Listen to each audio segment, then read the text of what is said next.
ختم کرنا یہ بلوچ یکجہتی کمیٹی کے ہاتھ میں نہیں ہے، لیکن البتہ بلوچ یکجہتی کمیٹی جن ایشوز کو ایڈریس کر رہی ہے، اگر اس کو وہ اسپیس دیا جاتا ہے وہ ان ایشوز کو ایڈریس کرے تو شاید بلوچستان کے حالات اور بلوچستان میں جو بدامنی ہے وہ اس کے حالات مختلف ہوں۔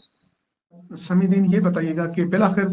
اتنی دہائیاں ہو چکی ہیں، یہ ایک معاملہ ہر گزرتے دن کے ساتھ بڑھتا جا رہا ہے، اس کا آپ حل کیا سمجھیں؟ بالآخر جو بھی مر رہا ہے چاہے ادھر سے ادھر پاکستانی ہے، وہ ایک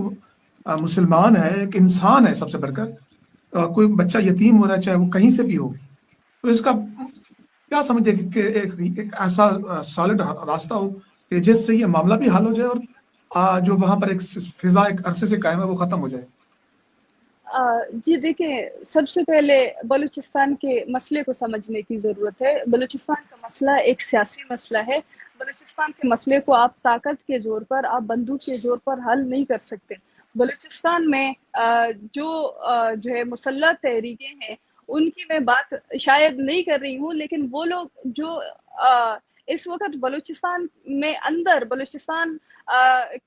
کے گراؤنڈ پہ بیٹھے وہ اس ملک کی آئین اور قانون کی بات کر رہے ہیں، ان کی بات کو سننے کی ضرورت ہے، اس کے بیانیے کو سننے کی ضرورت ہے، بجائے اس کے جو ہے ان لوگوں کو، ان آوازوں کو کچل دیا جاتا ہے جو پرامن تحریک اور پرامن طریقے سے اپنے حقوق کی بات کرنے کا جو ہے بیانیہ ہے، اس تصور کو ختم کیا جا رہا ہے۔ آپ لوگوں کو مجبور کر رہے ہیں کہ وہ بندوق اٹھائیں، آپ پرامن جدوجہد کے راستے کو آپ ختم کر رہے ہیں۔ تو اس بات سے آپ بالکل اخذ کر سکتے ہیں کہ بلوچستان میں آنے والے وقتوں میں حالات کس طرف جائیں گے۔ سب سے پہلے اس چیز کو جو سمجھنے کی ضرورت ہے، میں سمجھتی ہوں جو آنے والے وقتوں میں شاید ایک چھوٹے لیول پہ لیکن شاید ایک چینج آ جائے، وہ یہی ہے کہ آپ جو ہے بلوچستان میں جو پیسفل پروٹیسٹ ہیں، جو بلوچستان میں جو پیسفلی لوگ اپنے رائٹس کی بات کر رہے ہیں، بلوچستان میں جو جبری گمشدگیاں ہو رہی ہیں، آپ وہاں پہ فیئر ٹرائل کا موقع دیں۔ بلوچستان میں جو قتل و غارت کا ایک سلسلہ جاری ہے، آپ اس چیز کو روکیں۔ ہم نے دیکھیں، ہم سے مطالبہ کیا جاتا ہے کہ ہم ان واقعات کو جو پرتشدد واقعات ہیں آپ ان کو مذمت کریں۔ ہم نے تو جو ریاست کی طرف سے دہشت گردی ہوئی ہے اس کو بھی ہم نے مذمت کی ہے، یا پھر جو مسلط جو تنظیم ہے ان کی طرف سے جو پرتشدد واقعات ہوئی ہے ہم نے ان کو بھی مذمت کیا ہے۔ لیکن آپ پاکستانی عوام، آپ جو پاکستان کی اشرافیہ ہے، پاکستان کی جو صحافی ہے، جو دانشور ہے، ان کی طرف سے آپ دیکھتے ہیں کہ وہ ان کی جو ہے بیانیہ یک طرفہ ہے۔ وہ لوگ جو نان اسٹیٹ ایکٹرز ہیں ان کے اوپر وہ مذمت بھی کرتے ہیں، ان کو جو ہے وہ ان کی احتساب کا مطالبہ بھی کرتے ہیں، ان کو جو ہے سزا دینے کا بھی مطالبہ کرتے ہیں، لیکن وہ دہشت گردی جو ریاستی جو وہاں کی ایف سی اور وہاں کی جو پرائیویٹ ملیشیاز کر رہے ہیں اس چیز کو بھی سمجھنے کی ضرورت ہے، اس چیز کو روکنے کی ضرورت ہے۔ اور جس طریقے کے حالات بلوچستان میں آئے دن رونما ہو رہے ہیں، اس سے تو ہمیں مزید خدشہ ہے کہ بلوچستان کے حالات مزید بدتری کی طرف جائیں گے اگر یہ جو قتل و غارت کا جو ایک سلسلہ جاری ہے اس کو نہیں روکا گیا، اگر ایک ٹرانسپیرنٹ، ایک فیئر ٹرائل کا ایک طریقہ شروع نہیں کیا گیا تو بلوچستان میں آنے والے وقتوں میں حالات مزید بدتری کی طرف جائیں گے۔ جو آج پیسفل طریقے سے جو ایک ڈیموکریٹک اور ایک پولیٹیکل طریقے سے اپنے رائٹس کا مطالبہ کر رہے ہیں، ہو سکتا ہے کل یہ بیانیے کے اوپر لوگوں کا اعتماد ختم ہو تو بلوچ یکجہتی کمیٹی جیسی جو تحریکیں ہیں ان کے ساتھ بیٹھنے کی، ان کے ساتھ بات کرنے کی ضرورت ہے۔ وہ ان کے جو ایشوز ہیں جو وہ ان ایشوز کو سمجھنے کی، ان کو ایڈریس کرنے کی ضرورت ہے، ان کو حل کرنے کی ضرورت ہے، تب آپ جا کے جو بلوچستان کے گراؤنڈ کے جو ایشوز ہیں آپ ان کو اگر حل کریں گے تب آپ جو ہے بلوچستان میں جو مسلح تحریکیں ہیں یا پھر جو سپریشن کی جو ایک موومنٹ چل رہی ہے آپ اس مسئلے کو روک سکتے ہیں یا حل کر سکتے ہیں۔ ایک سوال تھا، میں اس کو اسکپ بھی نہیں کرنا چاہ رہا لیکن پوچھنا چاہ رہا ہوں کہ مریم نواز صاحبہ جب اپوزیشن میں تھی تو اس کے بڑے ویڈیو کلپس بھی وائرل ہوتے ہیں کہ وہ اس کے اوپر بات کرتی تھیں، اب جب اقتدار میں آئی ہیں تو وہ خاموش ہیں، جبکہ ہم دیکھ رہے ہیں کہ ڈاکٹر عبد المالک جو ہیں وہ ان کے والد سے جا کے ملتے ہیں اور بلوچستان کے مسئلے کو حل کرنے کی درخواست کرتے ہیں۔ کیا آپ سمجھتی ہیں کہ واقعی یہ کارگر ثابت ہو سکتے ہیں؟ جی دیکھیں، جو لوگ اپوزیشن میں ہیں ان کی آنکھیں کھلی ہوتی ہیں بلوچستان کے معاملے پر، کیونکہ ان کو اقتدار چاہیے، کیونکہ ان کو کرسی چاہیے، کیونکہ مسنگ پرسنز کا نام لے کر وہ بلوچستان کی ماں اور بہنوں کے جذبات کے ساتھ کھیل سکتے ہیں۔ تو جب وہ اپوزیشن میں ہوتے ہیں وہ